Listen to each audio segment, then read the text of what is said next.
Turabasuhuje mu izina rya Yesu, tubifurije umugisha w'Imana, amahoro y'Imana nabane namwe mwese, mwe mudahwema kudukurikira kuri Nsengigena TV. Uyu munsi twasuye umukozi w'Imana, umuhanzi Nsengigena François, wamenyekanye mu ndirimbo yitwa Uruzingo. Twagerageje gutembera tumusanga aho akorera, tugira amatsiko yo kugira ibyo tumubaza. Tuguhaye ikaze Nsengigena.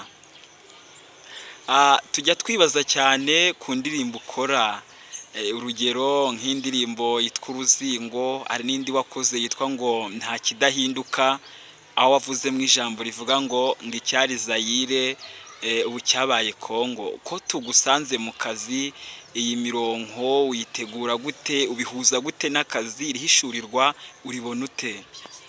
Yes, murakoze cyane. Icyo kibazo ugisubiza biroroshye cyane. Ngewe ubundi ibintu bijyanye n'ishurirwa cyangwa se indirimbo kuririmba bituruka mu mpano umuntu aba afite yahawe n'Imana. Hari bitabujije ko hari n'abandi babikopera ku bantu, ariko ngewe ndahamya ko ari impano iva ku Mana. Akenshi indirimbo nandika zimwe nzikora ndi mu rugo, izindi nkazikora ndi ku kazi. Cyane cyane ko iminsi myinshi mba ndi ku kazi, inyinshi nzikorera ku kazi. Ariko n'ubundi indirimbo njya kuyikora rimwe na rimwe naryamye nkarota, nkarota nk'agace na refure, ubundi ibindi bice bigeretseho nkabikora ndi ku kazi. Cyane nifashisha ibyo ngenda mbona, nyine ngenda mpora nabyo, mbisikana nabyo mu mirimo ya buri munsi ngora, abantu duhura, activite z'ibintu bigenda bicicikana mu mihanda, cyangwa se ibikorwa runaka ngenda mbona, bigatuma ngira inspiration yo guhimba nyine amagambo akizana gutyo, cyane kubera ko nzi no gucuranga gitari, nkayihuza n'amanota ya gitari, bikaryohera amatwi y'abantu. Yego, urakoze cyane Nsengigena.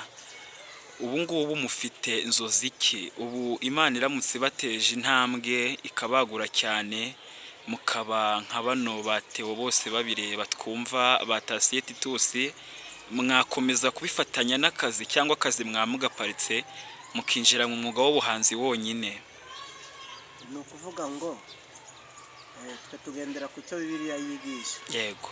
Uramutse uvuze ngo ugiye gutungwa n'ubuhanzi gusa, uba unyuranyije n'uko ijambo ry'Imana rivuga. Ijambo ry'Imana rivuga ngo iki? Ijambo ry'Imana rivuga ko udakora ntakarye. Abantu bose ntabwo bagira amahirwe ahwanye. Ushobora kwinjira mu by'ukuri mu by'indirimbo bikakubeshaho, ndabihamya ko byakubeshaho.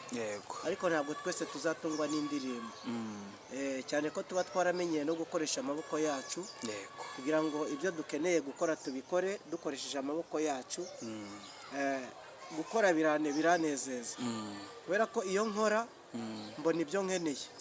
Kandi iyo mvuye mu rugo ngiye mu kazi, madamu n'abana bakambona ko ngiye mu kazi, nabo birabanezeza, bakabona ko ntari imburamukoro.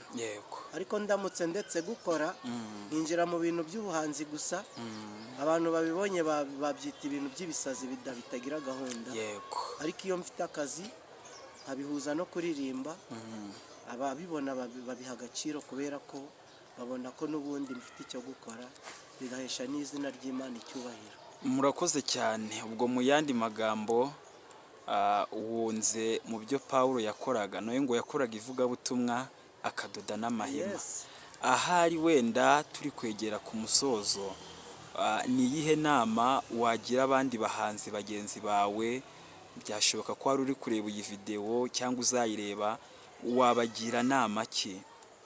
Ngewe inama nagira abandi bahanzi baduteze amatwi bakurikiranye iki kiganiro, ni uko baririmba ni byiza, ariko imibereho ntibayitege ku ndirimbo, ahubwo imibereho bakayitega gukura amaboko mu mifuka bagakora. Muri makeya ushatse kuvuga ngo bajye bahanga baririmbe, ariko banakore n'imirimo y'amaboko. Ibyo utekereza ko byabarinda iki? Byabazanira nyungu ki uko nguko guhanga bakajya no mu mirimo y'amaboko? Ni ukuvuga ngo inyungu byabazanira icya mbere iyo ukora urinjiza, yego, kandi iyo ukora ugira agaciro. mm, Ariko iyo udakora mm, ukibanda ku bintu byo kuririmba cyane, mm, cyane cyane ko izi ndirimbo turirimba zitwa mu rurimi rw'amahanga gospel, yego, cyangwa se indirimbo zihimbaza Imana, mm, akenshi ubona ko hano mu Rwanda ntabwo byinjiza amafaranga kimwe nk'abantu baririmba secular music. yego, Twe tubikora nk'ivugabutumwa, mm, tugambiriye kuzana abantu kuri Kristo kugira ngo bizere bakizwe, Yego. bamenye Kristo uwo ari we, bamwakire, bamwizere mu mitima yabo. mm, Ntabwo tubikora nk'abantu bagambiriye kwinjiza amafaranga. yego, Kandi na management cyangwa se abaterankunga b'indirimbo za gospel, usanga akenshi ari bakeya, ntabwo baba bahuye ari benshi kimwe nk'abantu b'abahanzi baririmba secular music. yego, Akaba ariyo mpamvu rero nshishikariza abahanzi baririmba indirimbo za gospel ko bajya bibanda no ku gukoresha amaboko yabo, kugira ngo bataza kugira ibyo bakena bikabatera guhangayika cyangwa se bikabatera kwivovotera Imana yabahaye uwo murimo wo kuririmba, yego, bagakora bakanaririmba. Imana yaguha umugisha mu kuririmba kimwe nguko yaguhera umugisha mu mirimo ukora. Murakoze. murakoze cyane. Ubwo abahanzi bagenzi bawe babyumvireho, bajye bahanga, bakora ibitaramo ariko banakura amaboko mu mufuka, bakore n'imirimo isanzwe yo kubatunga bo n'imiryango yabo. Turi kwegereza ku musozo, ni iki wabwira cyangwa ni iki wasaba abakunzi ba Nsengigena TV? Ubategerejemo uwuhe musaruro? Gira icyo ubabwira hanyuma dusoze. Ngewe abakunzi banjye icya mbere ni ukubashimira. Yego, kingiye ku bihe bitambutse n'ibihe bikomeye by'ibigeragezo bikomeye naciyemo, yego, ndabashimira ko batigeze banyibagirwa, yego, bakomeje gukurikirana ibihangano byanjye. Mu minsi ishize kuri YouTube channel yanjye yari yarasinziriye, ariko nashyize akavideo kuri YouTube barongera bibuka ko ndiho. Imana ishimwe. Icyo ni icyizere banshyizemo, bangaragarije ko bakinkunda. Yego, Icya kabiri ni uko banyandikira komenti na message kuri WhatsApp bambwira ngo courage. amin, Icyo kintu kiranezeza. Yego. Burya umuntu ukubwiye ngo courage aba akugaragarije urukundo, aba akweretse ko muri kumwe. yego, Ikindi cya gatatu narenzaho ni uko bakomeza kunshyigikira. yego, Igihe ngiye muri studio umpaye 1000, umpaye 5, nkagenda mu by'ukuri mfite confidence, mvuga ngo mfite abantu banshyigikiye bandi inyuma.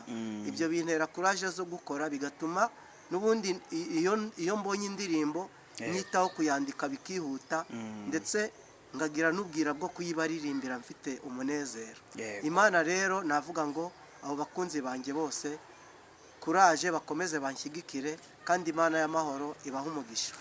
Kandi koko twahoze tuganira tutaratangira ikiganiro, nahoze numva uvuga ko ufite umushinga wo gusohora indirimbo z'amashusho zigaragara. Ubwo rero muri makeya, Umunyarwanda niwe wavuze ngo kubaho ni ukubana. Turi buze kuza kwandika nomero yawe hasi, uwashaka kugushyigikira akaba yanyurira kuri iyo nomero, cyane ko urukundo si amagambo. Ihame rya Bibiliya rivuga ko gukunda ari ibikorwa, kuko Imana yakunze abari mu isi byatumye itanga. Murakoze cyane Nsengigena, tuzongera tubasure cyane ko mudufitiye byinshi byiza. Wahoze unanyongora ngo hari ubuhamya ushaka kuzatugezaho, tubitegeranyije amatsiko menshi. Bakunzi bacu, kuri mikoro mwari muri kumwe na Evangeliste Imanirumva Dieudonné ukorera kuri Imanirumva TV. Twari twasuye umukozi w'Imana. Bye bye, ciao ciao, amahoro y'Imana abane nawe. Amen. Murakoze cyane. Bye.